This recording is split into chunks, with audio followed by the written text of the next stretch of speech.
What's up, people? Joe Winko here, your favorite Hawaiian guy, and here's my next episode of Joe Winko Talk. So, this is going to be another morbid and gloomy episode of Joe Winko Talk, and it is going to get really personal also.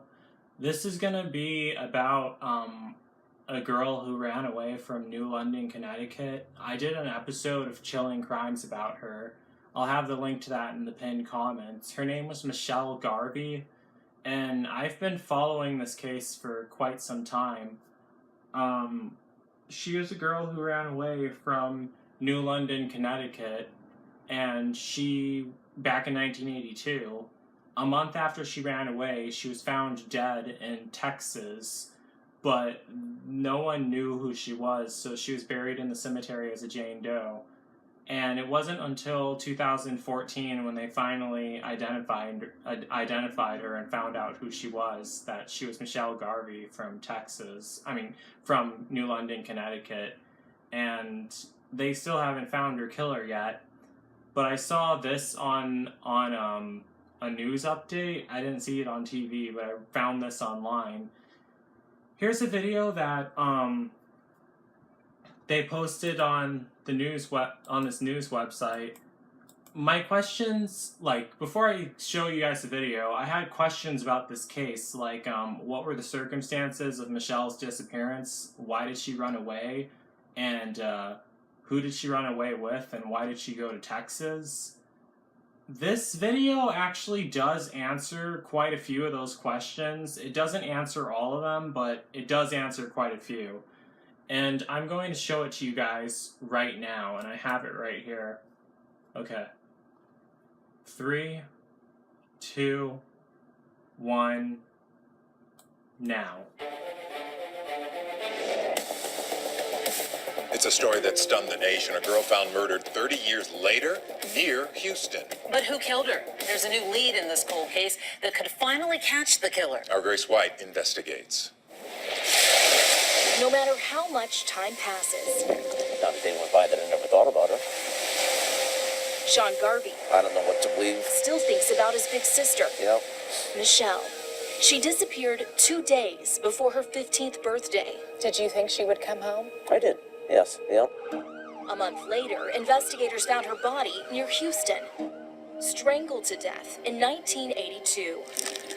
That was the early days, yeah. Back home in Connecticut, her family told us for 30 years they had no idea she died. We were always looking for her online and everything. But then came a break. We'd had some luck in other cases. In 2013, Connecticut State Police sent in DNA from the Garvey family, and it matched Michelle's body that had just been exhumed in Houston. We can find her, then I think there's definitely hope for finding the killer. Here in Texas, cold case investigators at the Harris County Sheriff's Office are working to put the pieces together. And how she ended up near Baytown off I-10 and Decker Drive in an area called Four Corners. Were there signs of sexual assault? That did come out later at the autopsy. She was clothed, though her shirt was unbuttoned all the way, no bra, no shoes. But why would someone want her dead? And how did she get to Texas? That's what I want to know. Michelle left her home here in New London in the middle of the night, sneaking out of a window. Her family believes she may have met someone in town and got in their car, not realizing where she'd end up. And I think that was a lot of what was going on in her head, that we had, divorced. Michelle ran away once before from the apartments where her family lived, but turned up at an aunt's house. Over the years, Michelle's family turned to psychics. Believed that she was smothered and that there was 2 men. And even researched serial killers. I was looking for everything to try to ID her in that time frame. And that's how I came across the killing fields, too. I did an episode of Chilling Crimes about the Texas killing fields, but too. investigators have no evidence Michelle's murder is related to the area south of Houston where the bodies of so many young girls turned up. But you think the killer could still be out there? Oh, yes. And in the middle of loss, Yes. Michelle's parents found a new connection. We got married again. Mm-hmm. Just this January. Just this January. Yes. So you're newlyweds. Yes. Oh, yeah. giving them hope that if they can find their daughter after 30 years, finding the killer is possible. Investigators are making progress. They submitted old evidence for new testing. Now they believe they have the killer's DNA. Lynn and Mia. So if they have the DNA, how hard is it to track down the killer? Well, right now, there's no match in the system, which means the killer's maybe never been to prison, or possibly he was behind bars before they started collecting DNA. As always, if you have any information, call Crime Stoppers. Yes, 30 years. What a story. Quite frustrating and sad for the family. Grace, thank you, and we wish for the best. Okay, so that was technically it. That was the whole video. So I kind of did answer some of the questions, didn't answer all of them, like who took Michelle to Texas, but they think she got in the car with a random person in town, not knowing where she'd end up. Did people really do that back in 1982? Like, if you just went out in town and wanted to ride somewhere, they would take you that far away? Well, it kind of was like the random Craigslist guy who took me to Arkansas this year, and the other one who was going to take me to Arkansas back in 2015. But, yeah, there's still, like, was she intending to go to Texas, or did she just wind up in Texas? And I read that she'd most of the time run away to New Jersey to go stay with other family members instead. And also, the sheriff, he said that he thinks the killer might still be out there. It's been 35 years. He thinks the killer is still alive after all this time. It's very possible that he could be, but they have the DNA now, and they have it submitted, and hopefully they do capture the killer if he's still alive, so he doesn't harm anyone else, and so he can pay for what he did. It was a really sad story, and I really felt sorry for Michelle Garvey and what had happened to her and everything. Her case... Okay, here's where it gets extremely gloomy and kind of about myself. Her case haunted me quite a bit. I read about it online back in 2014. That's when I found it online, in 2014, a month after I tried suicide because I couldn't stand the job my adoptive mother made me keep. I'll have a link to that in the pinned comments, me talking about that. And when I read about the case of Michelle Garvey, that's kind of... I don't want to say it inspired me or anything like that, because that sounds really twisted and whack. It's kind of what got me to think that I should run far away, because as you all know, I really hate Wisconsin and want to leave forever, and I didn't want to die in Wisconsin or be buried in Wisconsin either, so I wanted to run away and leave forever. And that's kind of what got me to thinking that, like, because I didn't want to try suicide again, because it was absolutely awful, because after, what I did was I overdosed on my adoptive mother's blood pressure medication, and I never want to try that again, because it made me feel really sick the weeks following it, and it didn't even kill me at all, obviously. But I figured out that I really don't have to kill myself at all, because if I became homeless and if I was stranded somewhere, like in Texas or in Arkansas, as I explained, I would eventually die on my own anyway, because I wouldn't have any insulin at all, and I'd just be stranded outside, and then I would just collapse and die after a couple days. And some doctors online even told me that I was grossly overestimating the amount of time I'd be conscious for and be alive for.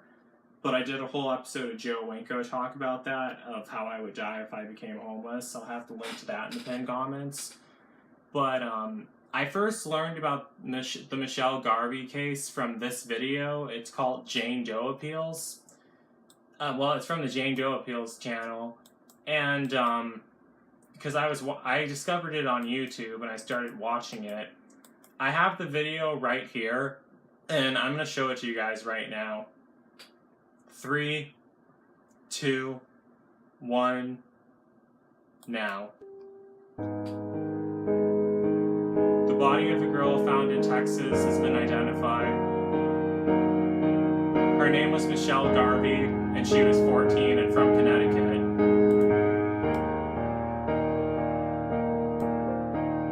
That's her.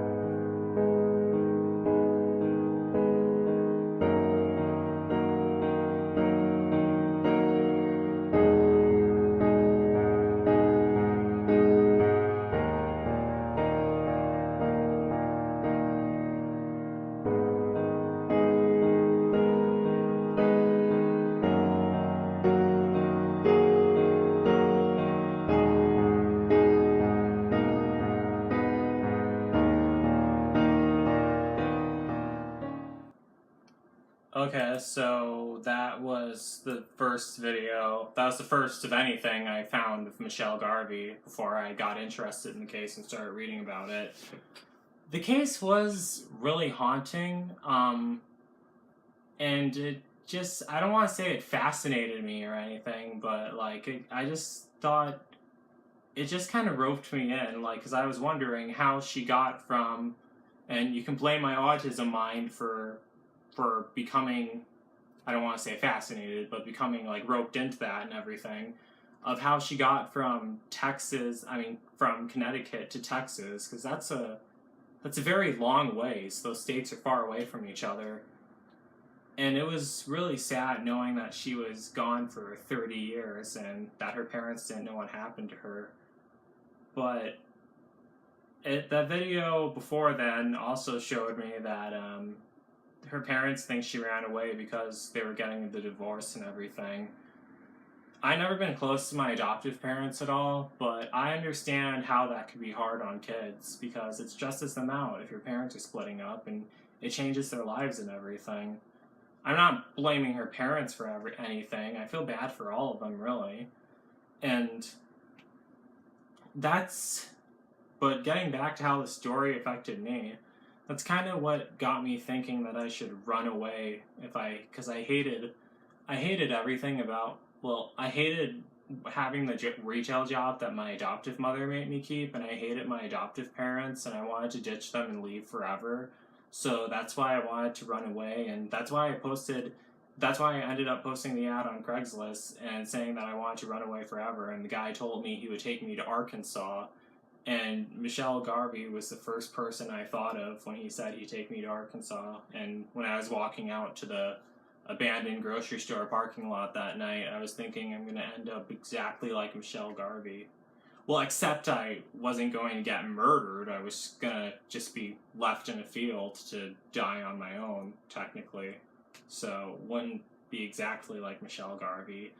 And also, that documentary, that short news clip, her family said that they had no idea that she died. My adoptive family, on the other hand, if I would have actually left that night and would have been taken to Arkansas and died in Arkansas, they would have definitely known that I was dead, especially after a week, because they would have known that I had no way to get my insulin by myself, and they would have knew I was dead. However, Michelle Garvey's remains were returned from Texas to Connecticut to be buried in a cemetery in Montville, Connecticut. There's no way in hell my adoptive parents would do that. Like, if I was found dead in Arkansas and they buried me at the Paradise Gardens, they would just leave me buried at Paradise Gardens. They may have the tombstone replaced, or they may never have it replaced, but they won't return me to Wisconsin at all. They definitely would not, because that costs money to return them, and they definitely wouldn't pay money for that. Gosh. But there is a chance, because while I was going through Arkansas, I was looking at everything. Arkansas has huge forests and huge fields and everything. And I was thinking, if I would have been left out here, there's no way my remains or body would have never ever been found out here. But if they were, just so happened to be, I don't think... There's also a chance that they would have never been identified either. Because how Michelle was identified was her parents entered their DNA into the missing persons database. and it matched Michelle Garvey, who went missing. However, I'm not biologically related to my adoptive parents, so if they put their DNA into the database, it wouldn't show up as a match, because I don't have any biological relatives left alive. I have my uncle, but he's dead, and he's cremated, and his ashes are scattered over the Atlantic Ocean, so there's no way they can get DNA from that. The only possible way I think they would be able to get DNA is if either they exhume the remains of my biological father, or the remains of my biological mother, or exhume the remains of my twin brother. I have no idea where any of them are buried, really. So I'm not sure if they know. I'm not sure if my adoptive parents know, but they probably find out. The only reason why I think they would want to find out, like, because they would already know what happened, and they honestly wouldn't care very much, really. Trust me, I know my adoptive parents. And a whole bunch of people always say that they would, but they're fucking idiots for thinking that. The only reason why they would want to know where I was is because my adoptive mother, she's kind of controlling, and she likes to know everything, because it's not because, like, the typical parents, you know, about, like, who just care about their children and want to know everything. It's because, like, she knows that it pisses me off, and she knows that it gets on my nerves, and she's a control freak and everything, and that's why I always hated her too. But that's the only reason why she'd want to know, just for herself. And if it ever was identified, I don't even think she would go back to the cemetery to see the grave at all. I don't know. And I'm glad she wouldn't, because I wouldn't want her to. Ugh, can't stand her. Just thinking about her gets me mad. But, yeah, so that's kind of what got me thinking of the whole running away and leaving Wisconsin forever thing.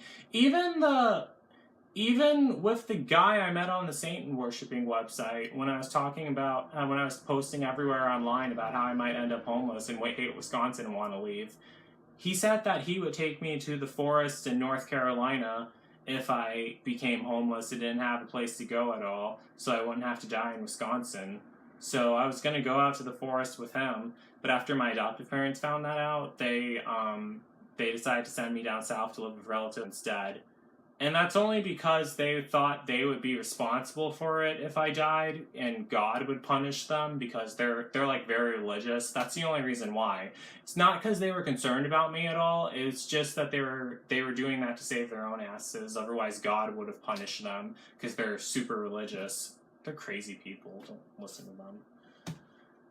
However, getting back to that video I saw, that song playing in the background, that haunting piano song, that song was, it's called Into the Dark by Sebastian Larsen, and I'll have the link to the full song in the pinned comments, but I'll play the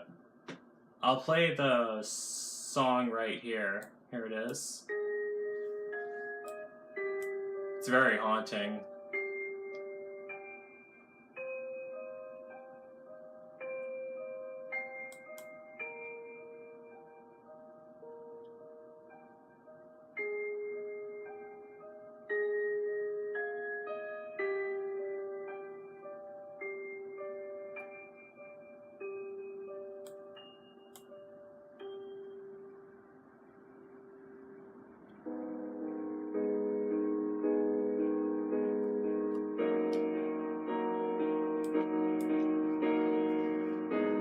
Every time I hear this song, I always imagine, this is going to sound really gloomy, I always imagine myself like laying in a field somewhere, or in a desert out somewhere, deceased and everything, and being like hundreds of miles away from home, and knowing that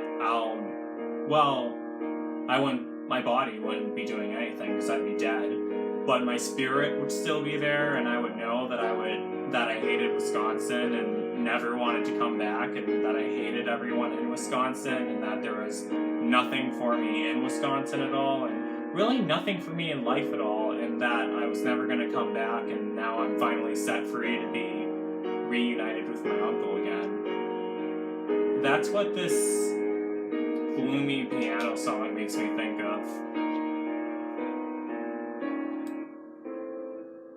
So, that's technically it. It's a very gloomy episode of Joe Winko Talk, as I told you guys. Well, it turns out that I'm not actually going to die this year. The only reason why is because my adoptive parents are sending me down south to live, which I am happy about, really. Just being out in a field dying with no insulin, or being out in the forest getting killed by a tornado, doesn't really sound like a fun way to die, really. But, yeah, oh well, whatever. That's basically it, really, for this episode of Joe Winko Talk. So, what do you guys think of all of this, and what did you think of the Michelle Garvey case, and what do you think happened? Who do you think brought her to Texas, and why do you think she went there? Or do you think that was it up to her to go there in the first place? It's all very strange. So, rest in peace, Michelle Garvey. And thanks to everyone who watched. Don't forget to like, don't forget to comment, don't forget to subscribe, and don't forget to like me on Facebook and follow me on Twitter, Instagram, and Tumblr. And that's it. Peace out, people.